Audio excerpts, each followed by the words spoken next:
Albert Einstein द्वारा दी गई theory of relativity विज्ञान की सबसे बड़ी थ्योरी मानी जाती है। दोस्तों, आज की इस वीडियो में हम इसी थ्योरी ऑफ रिलेटिविटी के बारे में जानेंगे।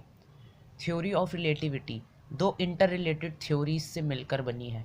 ये है स्पेशल रिलेटिविटी और जनरल रिलेटिविटी। दोस्तों, स्पेशल रिलेटिविटी की थ्योरी स्पेस टाइम के स्ट्रक्चर से संबंधित है और जनरल रिलेटिविटी की थ्योरी ग्रेविटेशन से संबंधित है। आइंस्टाइन ने 1905 में अपने एक रिसर्च पेपर में स्पेशल रिलेटिविटी की थ्योरी दी, जिसमें उन्होंने 200 साल से चलती आ रही न्यूटन की क्लासिकल मैकेनिक्स को गलत साबित कर दिया। आइंस्टाइन ने कहा कि टाइम एब्सोल्यूट नहीं बल्कि रिलेटिव है। ये अलग अलग ऑब्जेक्ट्स के लिए अलग अलग स्पीड से बहता है। एक इनर्शियल फ्रेम में चल रहे ऑब्जेक्ट्स के लिए लॉज ऑफ फिजिक्स सेम रहते हैं। साथ ही उन्होंने कहा कि इस ब्रह्मांड में लाइट की स्पीड कांस्टेंट है, ये किसी भी सूरत में नहीं बदलती। अब इसे आसान तरीके से समझते हैं। मान लीजिए कि आप एक बुलेट ट्रेन में सफ़र कर रहे हैं जो 1000 किलोमीटर पर आवर की स्पीड से जा रही है। अब आपकी वेलोसिटी वही है जो ट्रेन की वेलोसिटी है।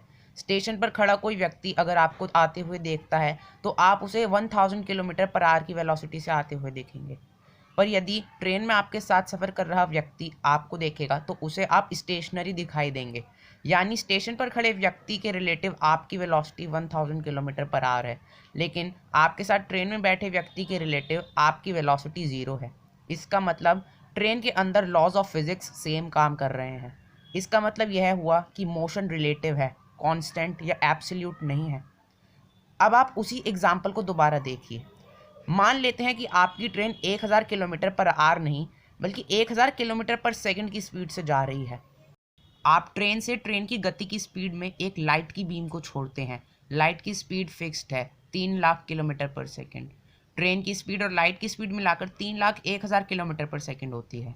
तो यानी कि स्टेशन पर खड़े ऑब्जर्वर को वो लाइट की रे 3 लाख 1000 किलोमीटर पर सेकंड की स्पीड से आती हुई दिखनी चाहिए। पर आइंस्टाइन ने कहा ऐसा नहीं है, लाइट की स्पीड फिक्स्ड है, ये किसी भी हालत में नहीं बदलती। पर ऐसा कैसे हो सकता है?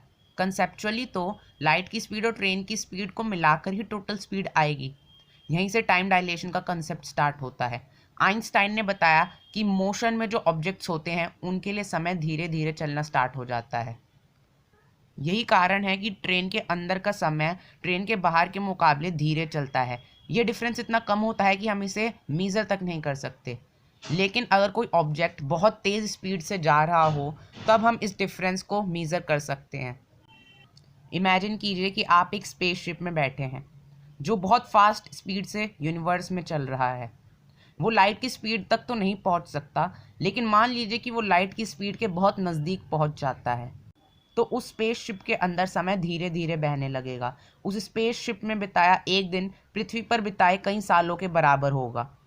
इसका मतलब टाइम भी कांस्टेंट नहीं बल्कि रिलेटिव है। आइए अब हम जनरल रिलेटिविटी को समझते हैं।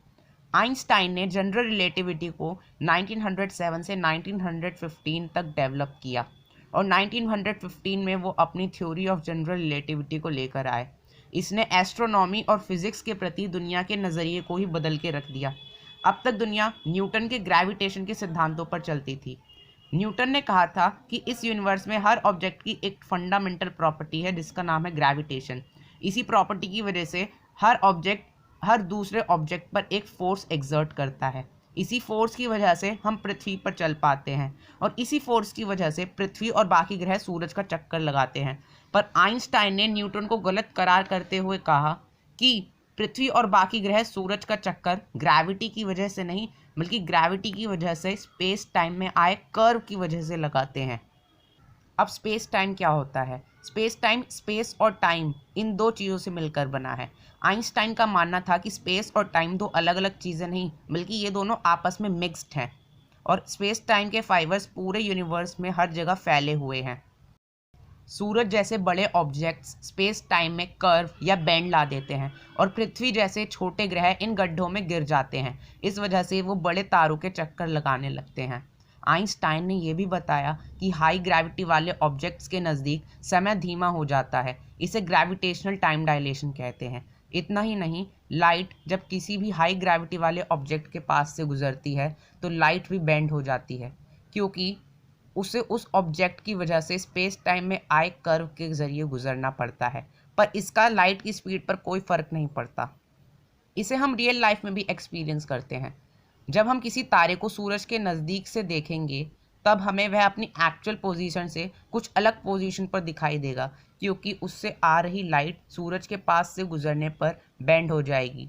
अब मैं आपको ग्रेविटेशनल टाइम डायलेशन का एक रियल लाइफ एग्जांपल देता हूँ। मान लीजिए कि ए एंड बी दो जुड़वा भाई हैं जो एक ही बिल्डिंग में रहते हैं। ए बिल्डिंग के ग्राउंड फ्लोर पर रहता है और बी बिल्डिंग के 100th फ्लोर पर रहता है। ये बात तो आप मानते हैं ना कि पृथ्वी के ज़्यादा नज़दीक होने के कारण ए बी से ज़्यादा ग्रेविटी एक्सपीरियंस करेगा। इसी कारण 100 साल बीत जाने के बाद बी ए से 1 सेकेंड के बिलियंथ पार्ट जितने समय ज़्यादा बूढ़ा होगा। आइंस्टाइन की थ्योरी ऑफ रिलेटिविटी को पहले दुनिया ने ठुकरा दिया था, पर आज सभी साइंटिस्ट्स इसका लोहा मानते हैं। दोस्तों, आपको अगर ये वीडियो पसंद आई हो तो इसे लाइक एंड शेयर करना ना भूलें। साथ ही ऐसी और वीडियोस के लिए हमारे चैनल को सब्सक्राइब करना ना भूलें। तब तक के लिए दोस्तों, जय हिंद, जय भारत।